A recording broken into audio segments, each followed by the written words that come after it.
ഇന്ന് കുറെ തരത്തിലുള്ള വസ്ത്രധാരണങ്ങൾ ഇറങ്ങിയിട്ടുണ്ട്. ഒരുത്തന്റെ ഔറത്ത് കാണുന്നത് മോശമല്ലാത്തൊരു കാലമാണ്. ഔറത്ത് എന്ന് പറഞ്ഞാൽ ഗുഹ്യഭാഗം മാത്രമല്ല,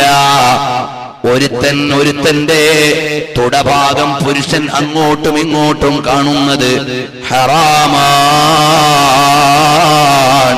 കേവലം ഗുഹ്യഭാഗം മാത്രമല്ല, മുട്ടുപൊക്കളിന്റെ ഇടയിലുള്ള മറ്റു സ്ഥലങ്ങളും നീ യാത്രയ്ക്കുള്ള എളുപ്പത്തിന് വേണ്ടി നാണമില്ലാത്തവനെ പോലെ ഇന്ന് കുറെ പാൻസും ഷർട്ടും ബർമുടയും കുർമുടയൊക്കെ ഇറങ്ങിയിട്ടുണ്ട്. അതാ രാവിലെ നടക്കാനൊരു പാൻസ്, ഉച്ചയ്ക്ക് കളിക്കാനൊരു നിക്കറ്. ഇതുപോലെ നമ്മുടെ സമുദായത്തിലെ ചെറുപ്പക്കാര് അതാ താമസിക്കുന്ന ക്യാമ്പുകളിലേക്ക് ചെല്ലാൻ വയ്യ. കാരണം എന്താ? ബനിയൻ ഡ്രസ്സുകൾ വ്യാപകമായിട്ട് അവന്റെ ശരീരത്തിന്റെ ഘടനയും വണ്ണവും തിണ്ണവും എല്ലാം എടുത്തു കാണിക്കുന്ന ഷർട്ടുകളും പാൻസുകളും ധരിക്കുന്ന ആളുകളുണ്ട്. അത്തരം വസ്ത്രധാരണത്തിലൂടെ നിന്റെ നാണമല്ലേ മോനെ നഷ്ടപ്പെടുന്നത്? ഒരാളുടെ മുമ്പിൽ അതിട്ടുകൊണ്ട് മാന്യതയുള്ളവന് നിൽക്കാൻ പറ്റാത്ത വസ്ത്രങ്ങൾ വാങ്ങിയിട്ട് ഉപയോഗിക്കുന്ന ചെറുപ്പക്കാരാ,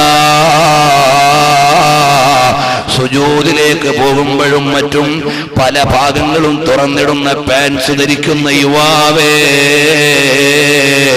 ഹബീബ് സല്ലല്ലാഹു അലൈഹി വസല്ലം തങ്ങൾ പറഞ്ഞില്ലേ, ഈമാനിന്റെ ഭാഗമാണ് അൽ ഹയാ.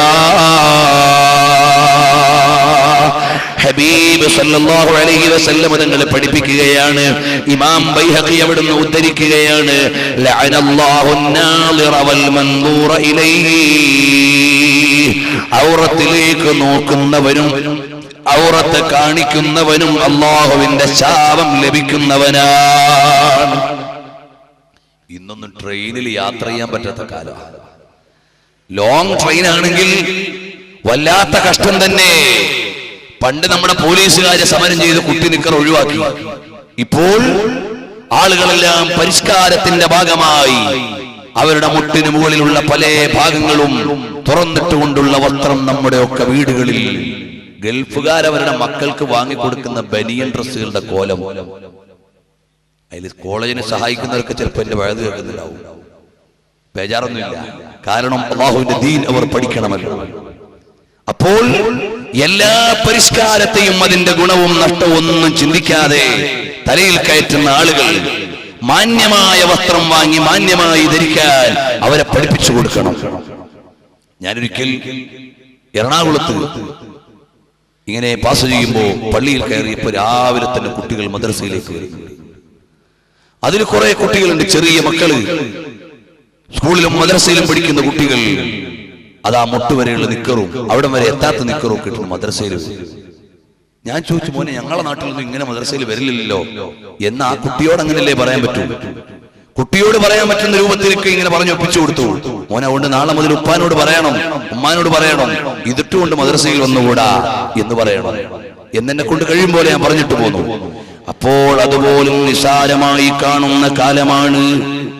പല സ്ഥലങ്ങളിലും സുബഹിക്ക് ചൊല്ലുമ്പോൾ ഏതെല്ലാം കോലത്തിലിട്ട് നിസ്കരിക്കാൻ വരുന്ന ആളുകളെ എന്റെ ശബ്ദം കേൾക്കുന്നവർ UAE-യിലും മറ്റുമൊക്കെ നേരിട്ട് അനുഭവിക്കുന്നവരോ ചെയ്യുന്നവരോ ഉണ്ടാകാം.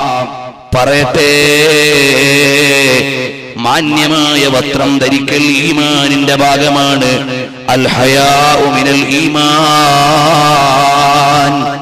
നിനക്ക് ഹയാ ഇല്ലെങ്കിൽ എന്താ മോനെ ചെയ്തുകൂടാത്തത്?